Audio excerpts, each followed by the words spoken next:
Hi, everyone, and welcome back to the Power Women Summit. I'm Beatrice Verhoeven, senior film reporter at TheWrap, and today I'm so excited to be speaking with YouTube executives and talent who are developing content for audiences all around the world. Let's bring out our amazing panelists. First up, we have Kelly Merriman, who serves as Vice President of Content Partnerships at YouTube.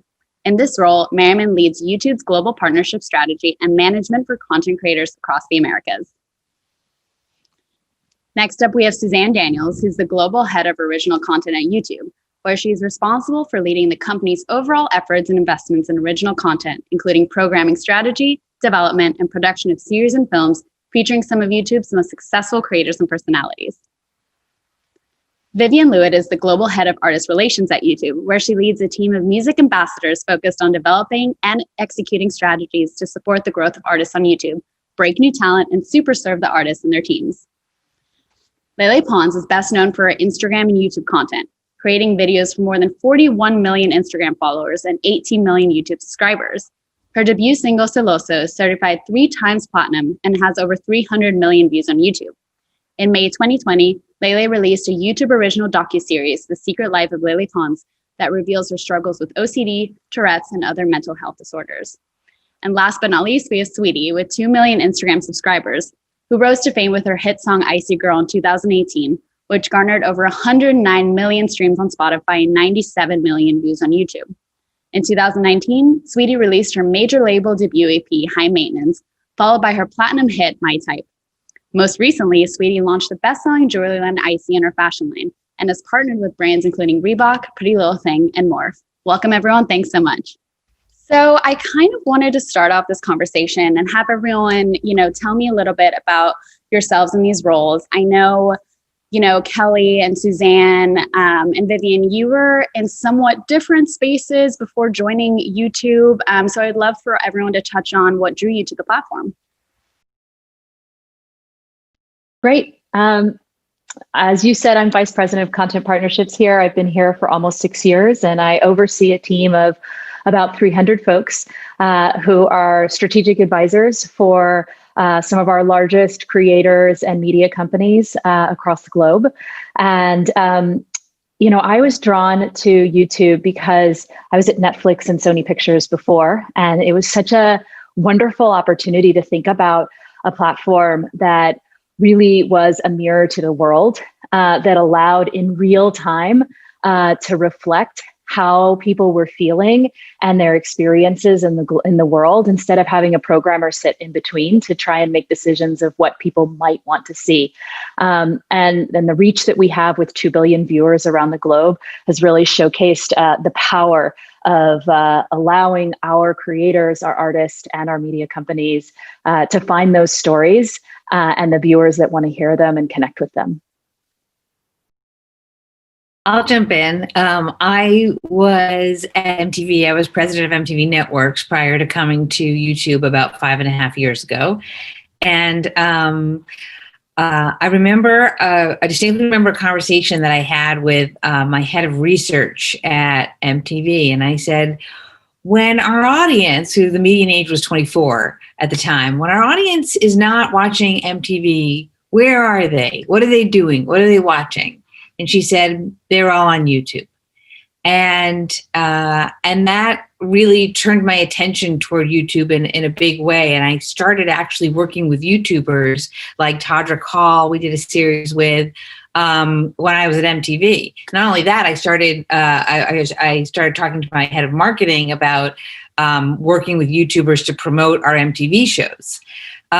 So one thing led to another, and I got the opportunity to come to YouTube, and I thought, that's where the audience I love to program is. That's where I'm going.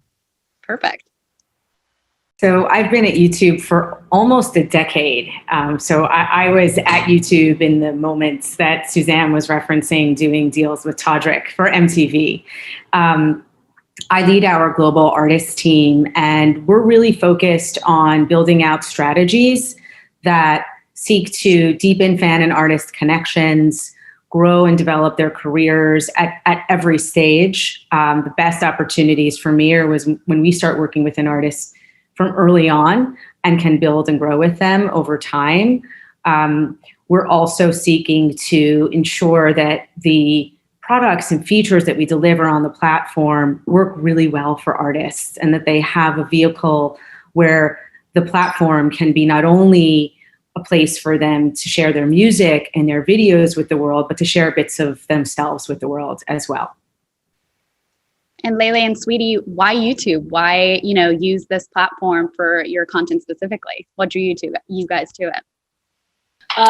So I started on Vine like 7 years ago, and it was 6 seconds, which I loved, but at the same time I wanted to expand my skits. I wanted to expand the message I wanted to give in my videos. So I went to YouTube to do that. I mean, I went from 6 seconds to 2 minutes, which was amazing. It was like I was in a little bubble, and I was in the world. I mean, I like to do things beginning, middle, and end, and I think YouTube was the best place for me to do that. And then there I met and I did videos with one of my best friends, Anwar, Hannah Stocking, Rudy Mancuso, all that. And I don't know, it became a bigger family on YouTube as well. And I had a tighter relationship with the creators more than I did on Vine, which is insane. And I loved every platform, but definitely YouTube is something I and Vivian can say I really gave it my all. I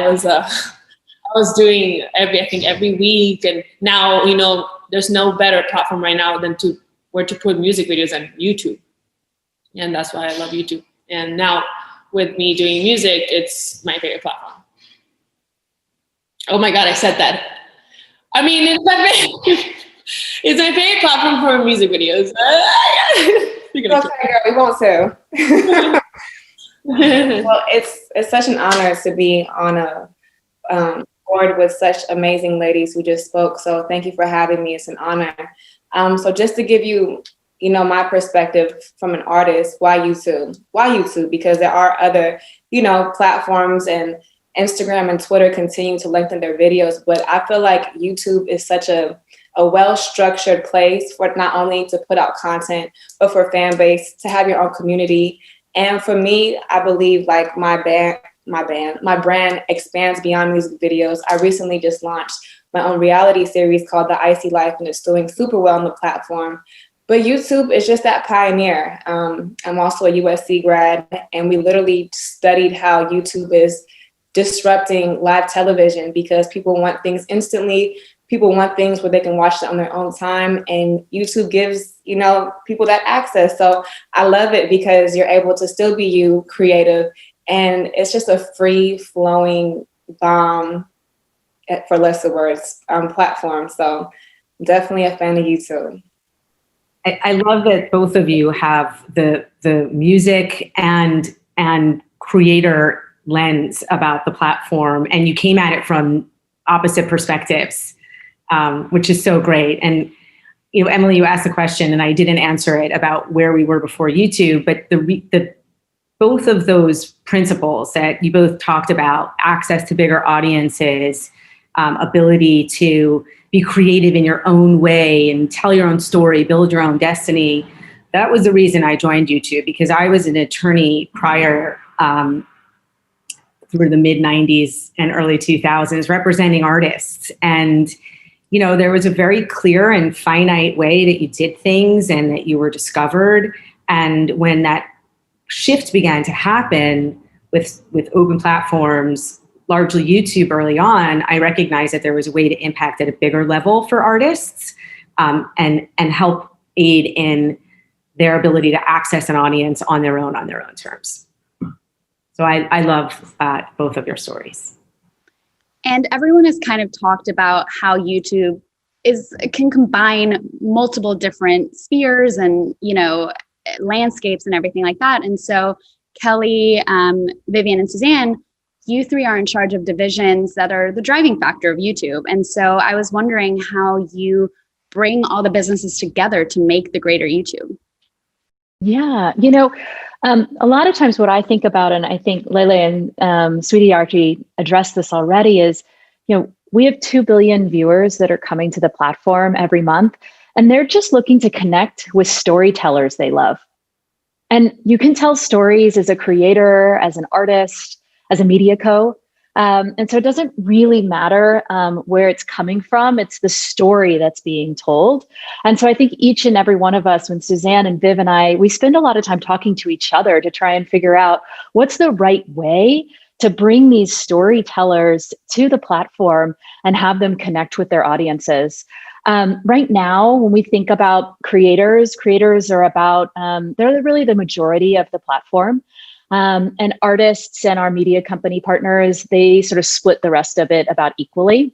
And creators, we have the largest partner program. And so we have creators all over the world that are actually coming to the platform and not only sharing their voice and creating a community, but they're also, many of them are making a living. With over 40% of our creators, the growth of number of creators that are actually making 5 figures on the platform is 40% year over year, which is kind of amazing with this size platform. And, you know, they are the next generation of media brands. So not only are they controlling the cultural dialogue, but they're also doing that in a way that's providing opportunity for folks that work for them now too. They're creating their own companies. And so the lines are blurring not only between creators and artists, as you're seeing here today, but also between creators, artists, and media companies. And media companies are also creators. I mean, as you look out there, you know, when I joined 6 years ago, media companies were still trying to figure out exactly how to utilize YouTube. And I think we've been on this amazing journey over the last 6 years together to figure out ways that we can be complementary and really build communities and connection with the wonderful intellectual property that they already have. And the result of that is that we've become key partners for most major sports leagues, major film studios, broadcasters, and print publishers around the globe. And all of them, and you heard that with Suzanne, all of them are engaging and interacting with our creators and artists on a daily basis. Yeah, I work very closely with Kelly and Vivian because I work to get YouTube Originals works to enhance opportunities and enhance experiences for creators and artists.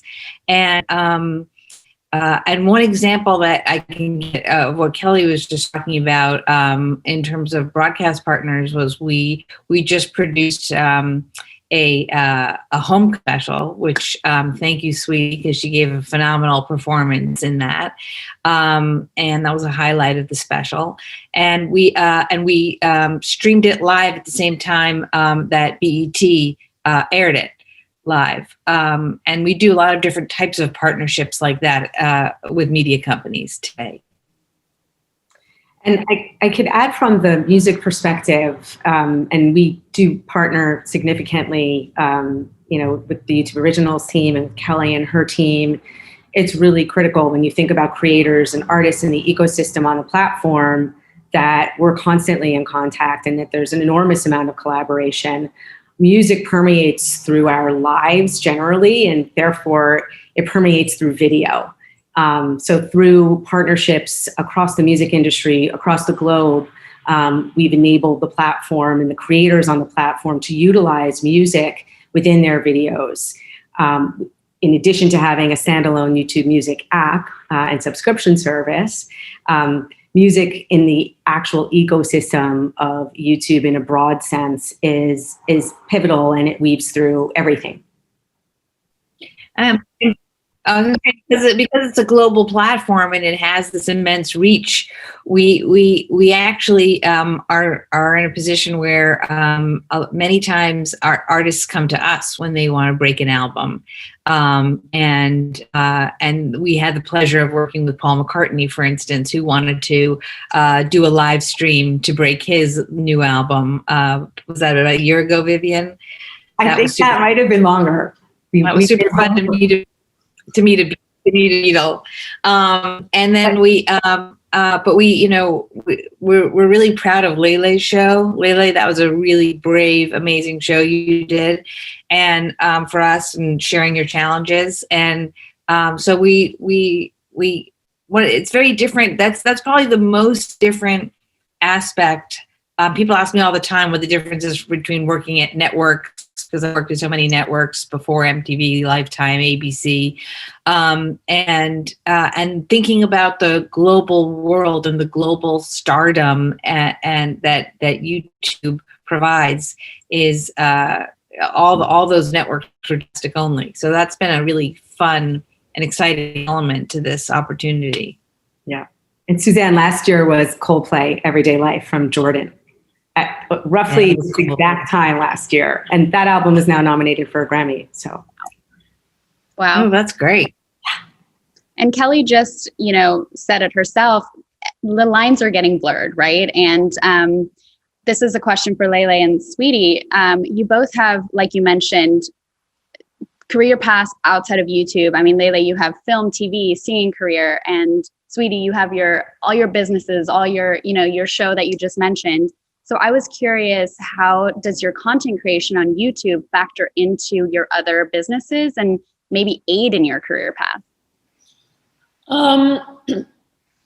So I think for years, all I've known how to do is literally do like videos with music in them and just to promote stuff, like with a skit or content. So I usually right now, let's say whatever I'm doing, I usually, even with brands, I love doing skits and I just incorporate stuff with doing videos on YouTube. It could be about anything. I've done things with CoverGirl, my song. It could be a video. Sometimes they even ask me just to like apply a song or like put a song in one of my YouTube videos. That's what I used to do. Anything. That's how I just incorporated both by just doing just without people even noticing that it's like, let's say maybe a brand deal or you're just promoting a song. I usually just put it there and people see the video and they're like, oh, wait, but this song, this part of the video, even though it wasn't like the main focus, is cool. And then that's how I promote it a lot. And I like it. It's a kind of like a fun way, not so much in your face, like, hey, do this or buy this or listen to this, mostly like so organic. And I do it in a ways that is relatable with people. So I think that's the best way to do it. That's how I incorporate other outside stuff with YouTube. And plus, if I do something cool or anything like hosting, when I hosted the Teen Choice Awards, I would post it on YouTube. Like, this is my experience.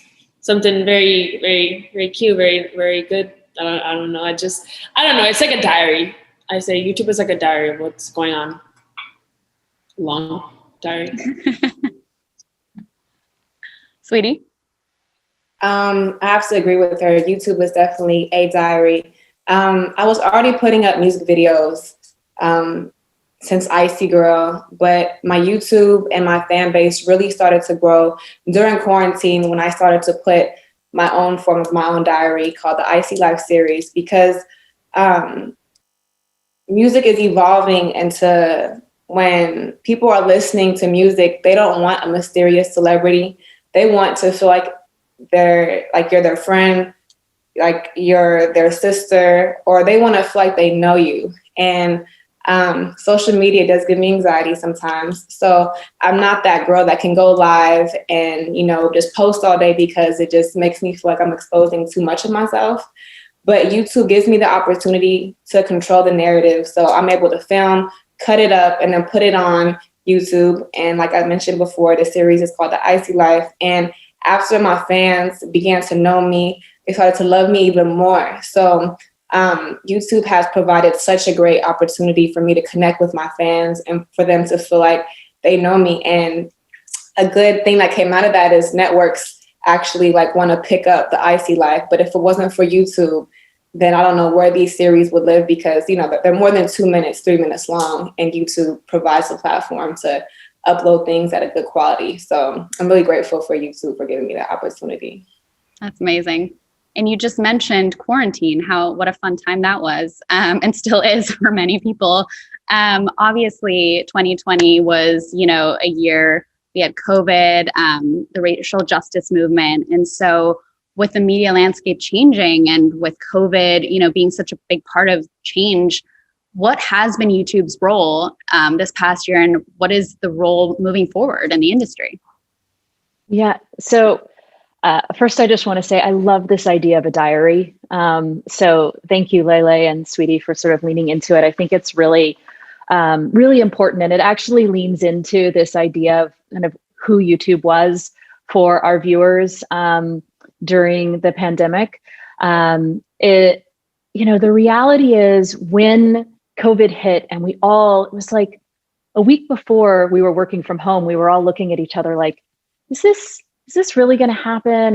And then all of a sudden it was like, it's happening. And I remember looking at my husband and saying like, are we really going to wear masks? And the answer is, yeah, we're all going to wear masks, a lot of them, and it's going to become a fashion statement. And so, I think what YouTube did is, because we are what I talked about before, this idea that we're a mirror to the world. As soon as lockdown happened, immediately creators around the globe started telling their stories, and they started sharing their diaries. And that was really powerful for people to feel like I'm at home, but I'm not alone and I've got somebody to connect to, because loneliness, I think, is a really big component of having to stay at home. But in addition to that, when we think about the platform, YouTube isn't just for entertainment and connection. That's a critical component of what YouTube is, but we're also about information and education. And so initially, as soon as the pandemic hit, we partnered with the WHO, we partnered with the CDC and the CDC equivalents in 60 countries around the globe to try and get information as quickly as possible out to our viewers to help them understand what was happening, because that information was changing so quickly and we were all really scared and confused. And that authoritative voice was really critical.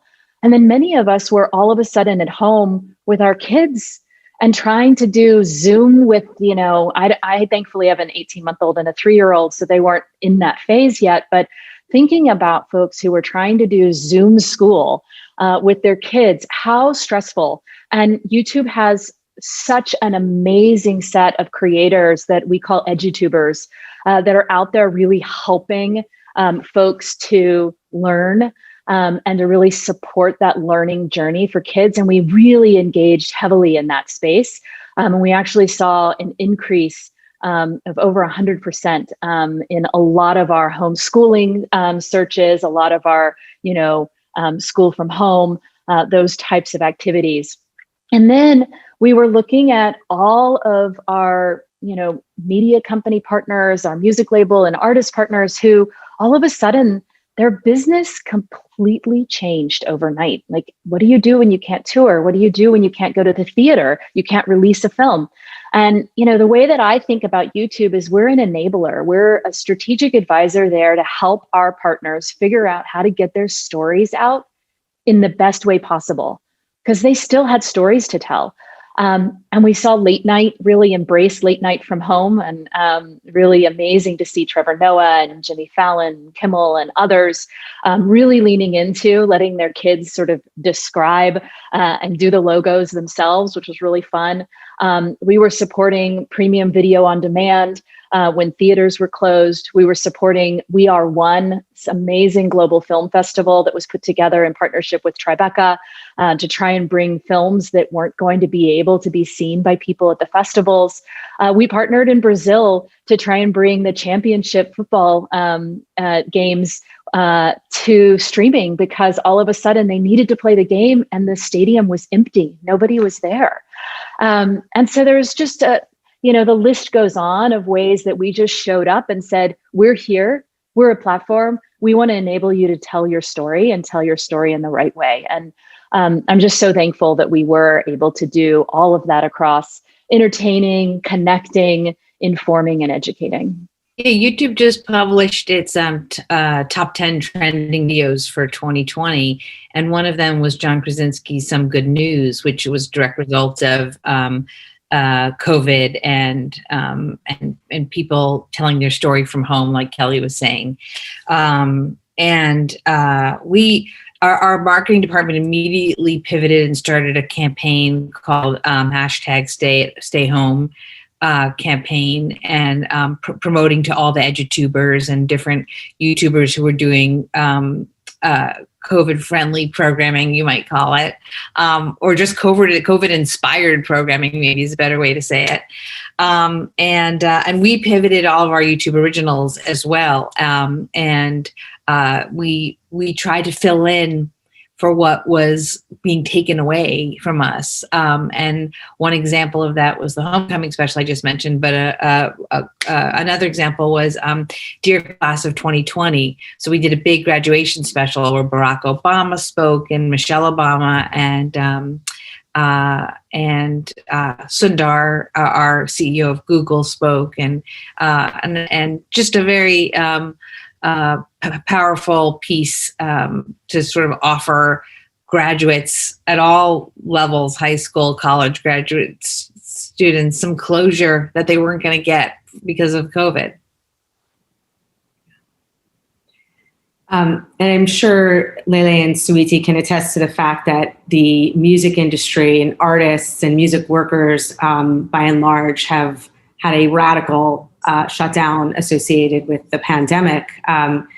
So we too, in specific to music, pivoted immediately. And what became most important, because artists immediately, music is healing, it's joy, and so artists immediately took to the screen to perform, to connect, to share vaults of video content.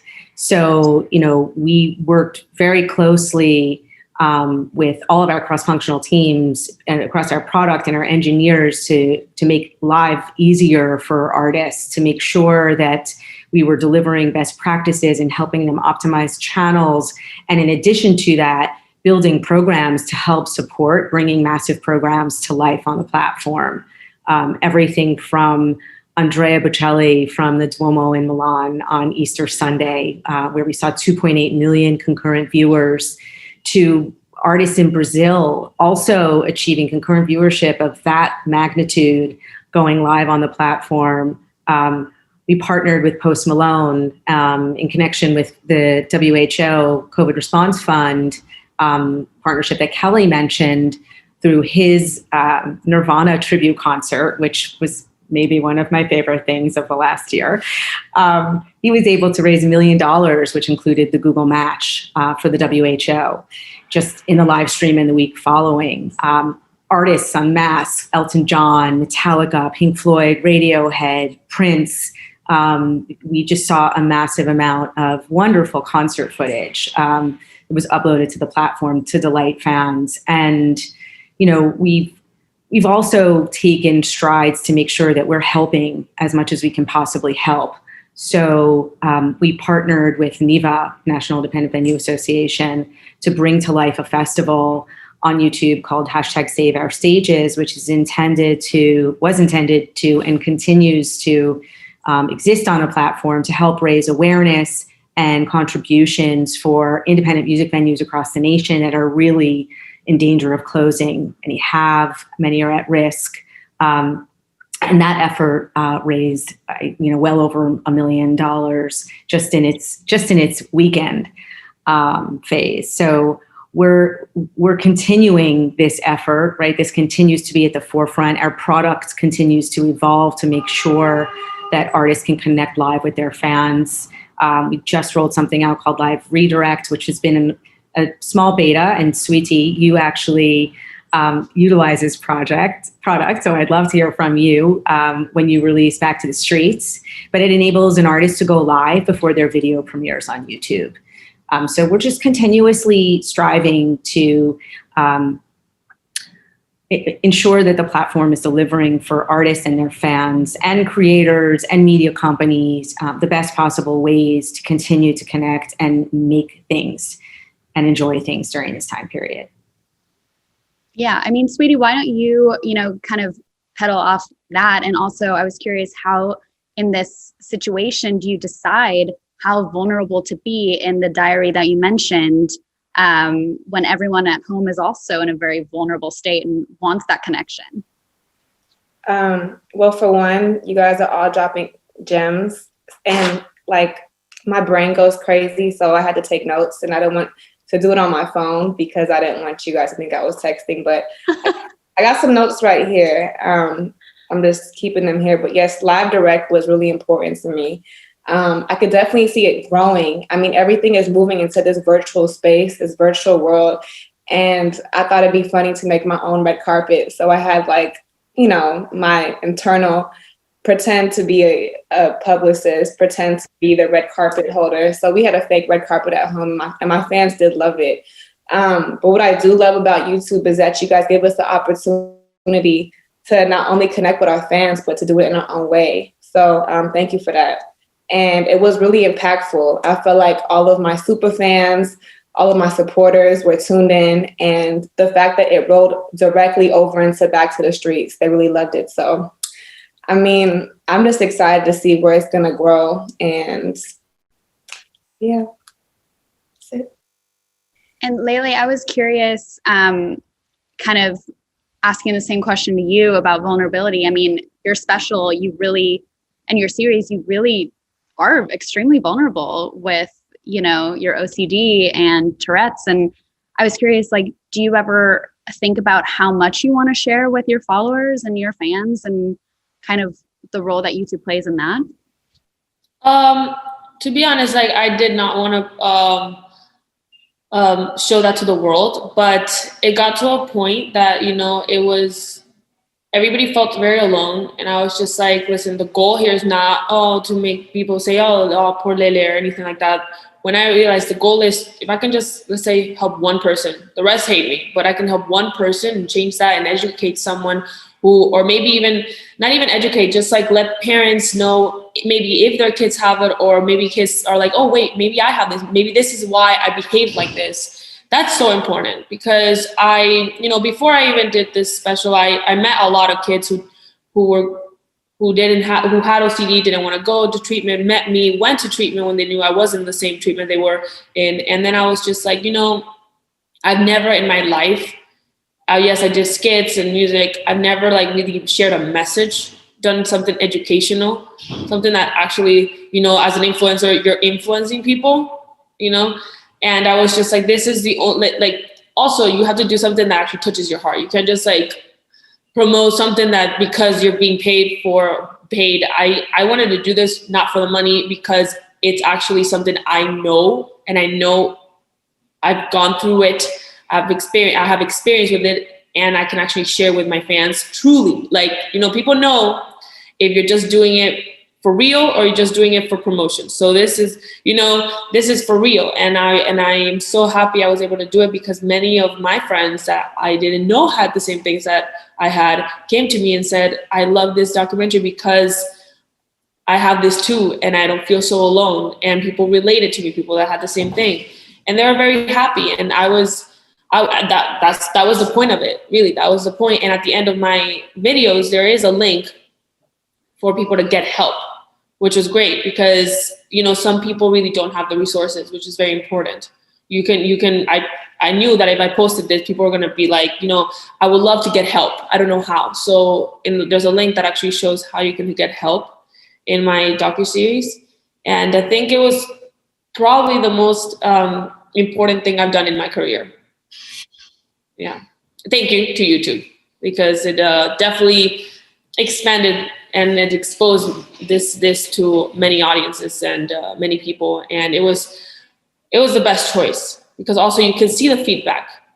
You can see, people saying, hey, I have this. Hey, how did you do this? Questions that I love to answer, because by answering, you're helping, It's not even a thank you. It's more like answers like questions like, hey, sometimes I feel like this. How did you manage this thing? How did you do it? And I love answering that, because I know how hard it is. And mental health is, this year has been probably the hardest year for people who have mental health.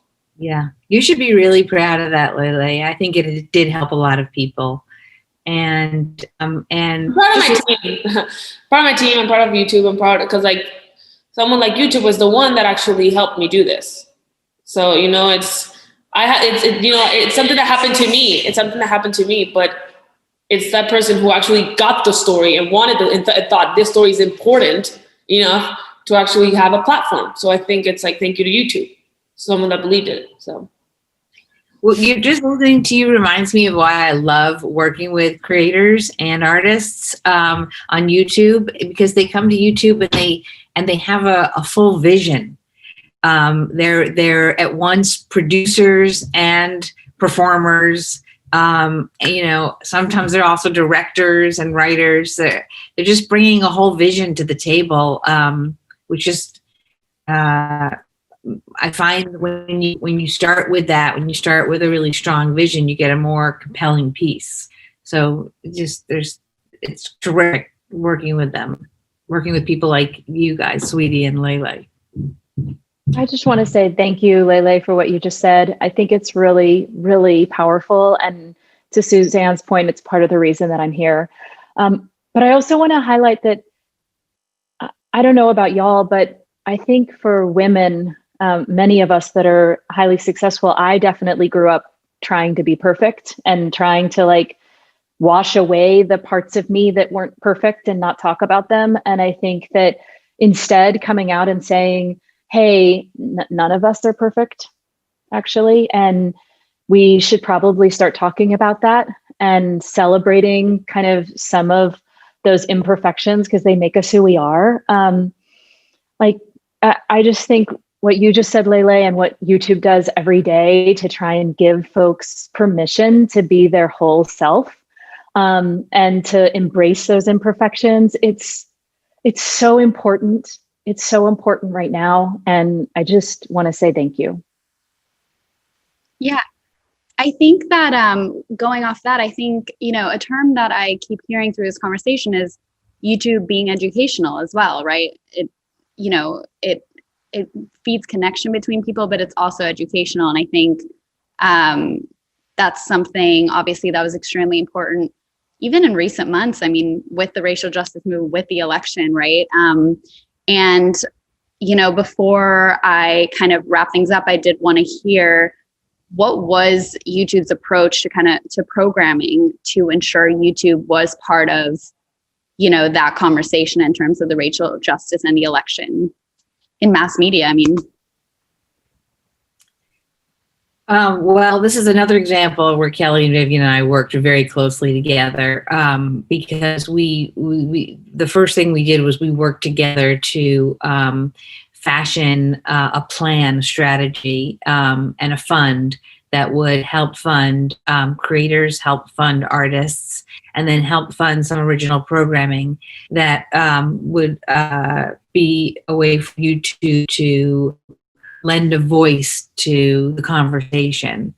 And we were able to very quickly put together a special, and we're actually working on a sequel to that special right now, where we brought in a lot of different voices to speak to their opinion and make mini movies, and it's called Bear Witness, Take Action. And Kiki Palmer and Common hosted, and they're coming back to host again. So it was just one of the many things we did, but and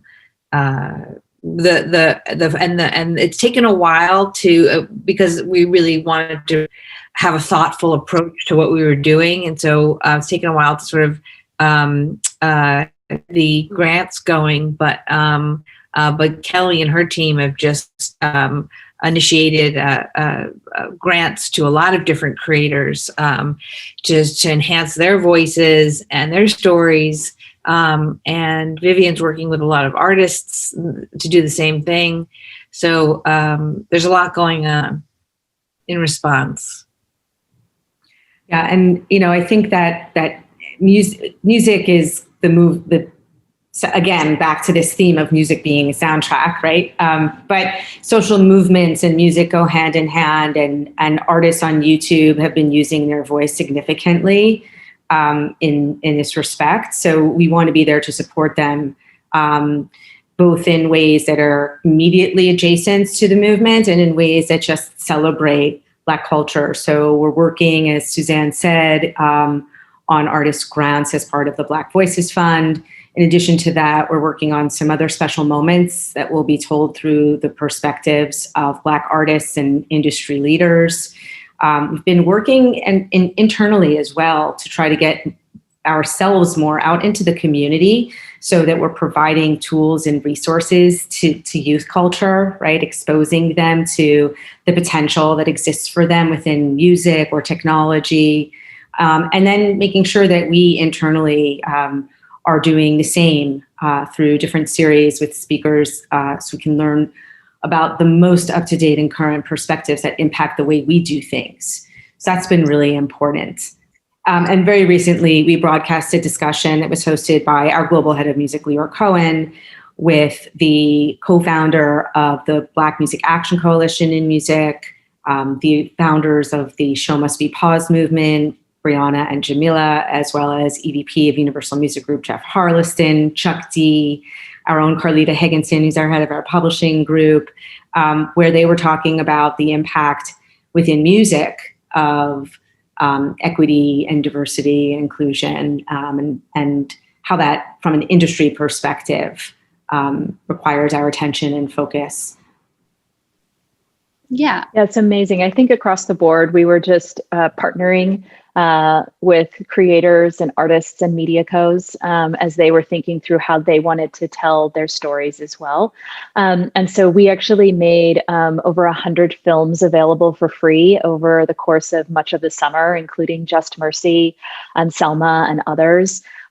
Also, we worked with Netflix to put Dave Chappelle's 846 on the Netflix channel on YouTube. And that, you know, in that moment when Dave Chappelle was just sitting there outside on that chair trying to talk to a small group of people about how he felt in that moment, that reached over 30 million people around the globe.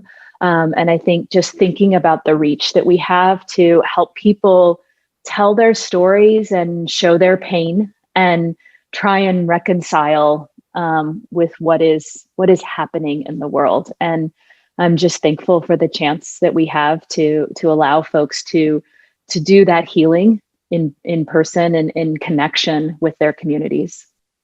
Yeah. And I thought a good way to, wrap this up as we're kind of running out of time.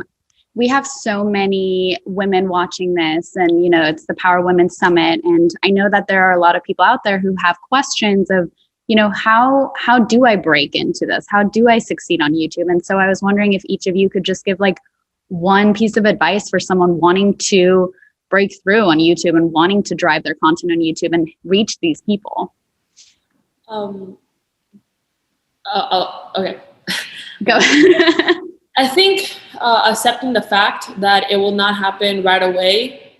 And, I feel like people are like, okay, this person did it. Like, oh, I can't wait to get, let's say, the wrong reasons, famous, popular. I want to have money. And oh my God, why doesn't it happen tomorrow? Or like, I hope I get famous in a month. No, if you are very dedicated, you do it for the right reasons. Just know that it might take a month. It might take 2 years. But if you really love it, you will wait forever. You know what I mean? It took me 7 years, and I'm still creating. I don't care. There's not even a limit. It's just like, I love doing what I love to do. So I think first is passion. If you really want to do it because you are passionate about it, do it. And then second is the reasons, do it because you're having fun while doing. Know that, sometimes it's going to get hard. You will get negative comment. The bigger you are, the bigger you get. Try to know that that's what's going to come with it and accept it. Let's just say you have 40 million followers. What's 1% of that? I don't know what it is, but let's say 4 million. I'm really bad at math. 4 million people are going to hate me. 1%. That's all. You know what I mean? Like, you will. But that's good because that means you're growing. Or that means that you're doing good. And people don't like that sometimes, So I think accepting the good and the bad to actually being a YouTuber, that is the most important thing for me.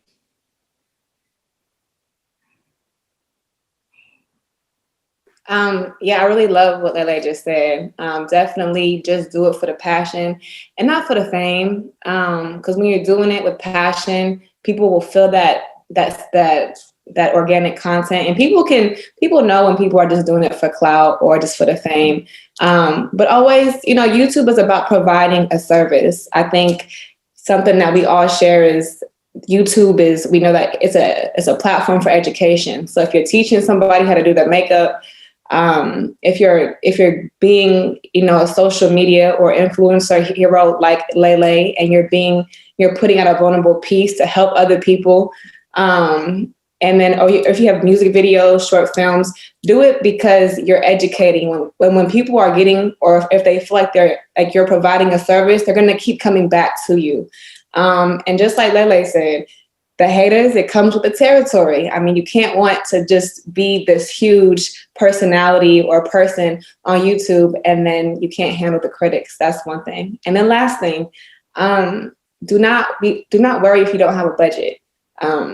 I speak with a lot of creatives, and one thing that we all share is the fans are always saying, we loved the first no budget, low budget content because it felt so raw. So please don't, if you don't have the right camera, the right crew, that's okay. It'll come with time. So just stick with what you have and make, what you can out of what you do have, because the fans appreciate that. And there's a sense of rawness and relatability to it. So that's my 2 cents.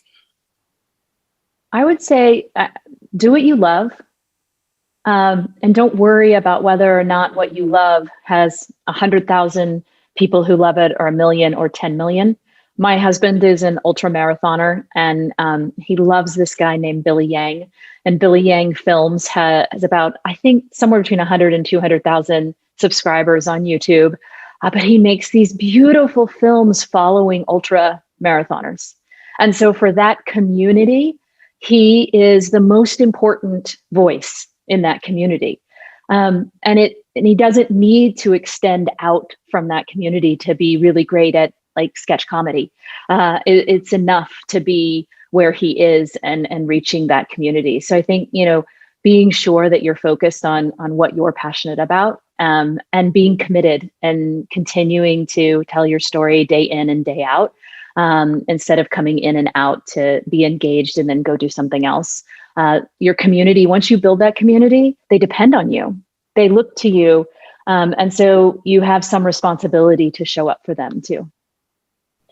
So there's no further, you guys have covered every base, I think, in the answer to the question about YouTube. So I'm going to take it outside of YouTube, and because everything you've all said, I think, applies in any discipline, in everything that we do. So, we've all had different paths to where we are. Layla, you had a different path to music. Sweetie, you had your first path to music, right? Where you were talking to me recently about giving yourself a time period and a window after you graduated from USC to make it, right? To break with a song. And I think in anything we do, it's that passion and energy and focus that we put into our work, regardless of what it is, that will ultimately deliver for us. And particularly as women, I think that to me, throughout my career, has been the one thing that's been the North Star, right? Because when you lose the North Star and you lose your focus,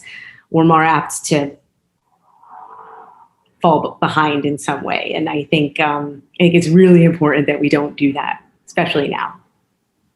Yeah, and I would just echo really the essence of what Sweetie was saying, which is don't be precious. Don't overthink it, and don't worry that the lighting's not perfect or anything like that. Just have fun with it, and continue to post regularly, and do what you love. Amazing. Thank you all so much. Thank you to our amazing panelists and for everyone who tuned in. We'll see you back here tonight at 5 p.m. Pacific for the Telling Our Stories Female Filmmaker Showcase presented by Stars. Thank you again, and bye. Thank you all. Thanks. Bye. Thanks.